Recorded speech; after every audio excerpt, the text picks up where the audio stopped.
Aku juga terkejut begitu tahu bahwa Titin sudah menikah. Tepatnya pernah menikah.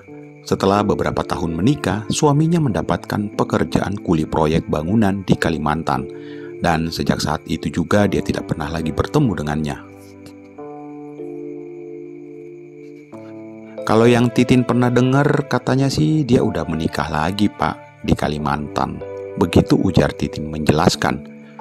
Saya nggak tahu harus ngomong apa Tin, ucapku refleks menggenggam tangannya. Mungkin karena Titin nggak bisa ngasih anak kali, jadi dia kabur nyari wanita lain. Ucap Titin kemudian mulai sesenggukan. Aku bisa melihat matanya mulai berkaca-kaca. Sabar ya Tin, sabar, ucapku mencoba menghiburnya. Kasihan banget wanita ini, udah hidupnya keras, ditinggal suaminya pula. Sebegitu beratkah hidup orang-orang di jalanan? Gak lama kemudian makanan pesanan kita berdua datang dan kita berdua akhirnya bisa mulai makan. Titin yang gak mengerti cara menggunakan sumpit memakan ramen menggunakan sendok garpu. Dia tampak sangat senang ketika menyeruput ramen pertamanya. Aku tanpa sadar tersenyum menatap antusiasmenya yang tidak dapat ditutupi itu.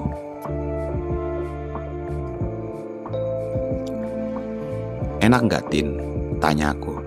Titin mengangguk dengan pipinya yang menggembung karena masih terdapat ramen di mulutnya. Setelah beberapa saat menelan isi ramen di mulutnya, dia akhirnya bilang, "Meniraos pisan, benar-benar enak banget ini Pak." Enak mana sama mie ayam yang biasa kamu beli? Tanyaku bercanda mencoba untuk menggodanya. Ya enak ini kemana-mana atuh Pak, jawabnya. Aku tersenyum puas mendengar jawaban dari Titin.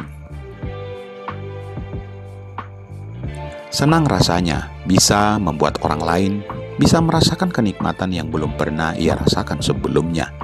Ya udah, jangan cepet-cepet makannya, ntar keselak, jawabku sambil masih memasang senyuman.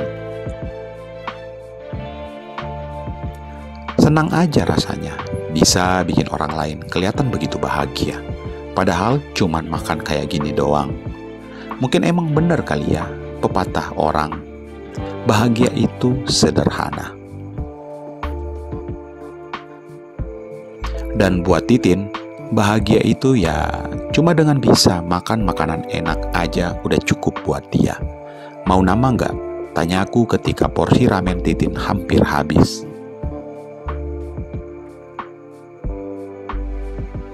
Boleh Pak, seriusan? Tanya Titin. Matanya terbelalak tak percaya aku menawarkan dia nambah makanannya. Ya boleh atuh, selama kamu masih kuat nambah mah silahkan aja. Kalau Titin bungkus buat bawa pulang aja boleh nggak? Tanya Titin. Oh ya, nggak apa-apa. Nanti kamu taruh di kulkas. Besoknya tinggal panasin di microwave deh, ucapku santai. Kemudian bergegas ingin memanggil pelayan. Di luar dugaan, Titin menahanku. Kenapa Tin? Tanyaku bingung.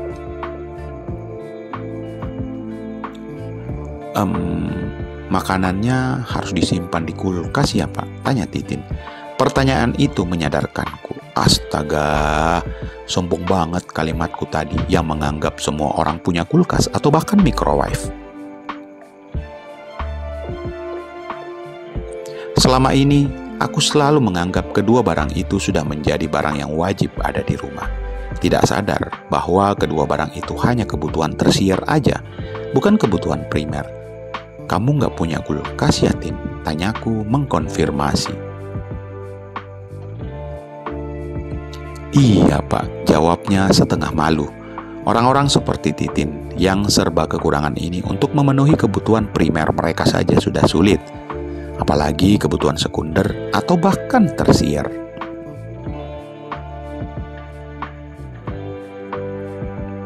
Gimana kalau aku menahan kalimatku? Agak sedikit ragu dengan apa yang mau aku utarakan. Gimana kalau kamu makan di rumah aku aja, Tin? Setelah sempat mikir sejenak, akhirnya aku lanjutkan kalimatku. Titin kaget mendengar saranku yang pastinya sangat di luar dugaan. Nanti kita bungkus makanan, terus aku antar ke rumah kamu, ambil baju dan perlengkapan kamu. Habis itu kita ke rumah aku, oke? Baik Pak, Titin mengangguk setuju meskipun terlihat ada raut keraguan di mukanya. Mungkin dia tidak enak menolakku yang sudah membelikan dia makanan. Aku pun juga memang memanfaatkan situasi ini untuk berusaha mendapatkannya. Oh iya, mulai sekarang jangan panggil Pak ya, panggil AA lah aja biar lebih akrab. Ucapku lebih frontal. Aku udah all in kali ini, Titin mengangguk. Iya A, jawabnya lalu tersenyum malu. Sesegera mungkin setelah Titin selesai makan dan pesanan take away kita sudah siap, aku langsung membayar makanan tersebut, kemudian mengantar Titin ke rumahnya.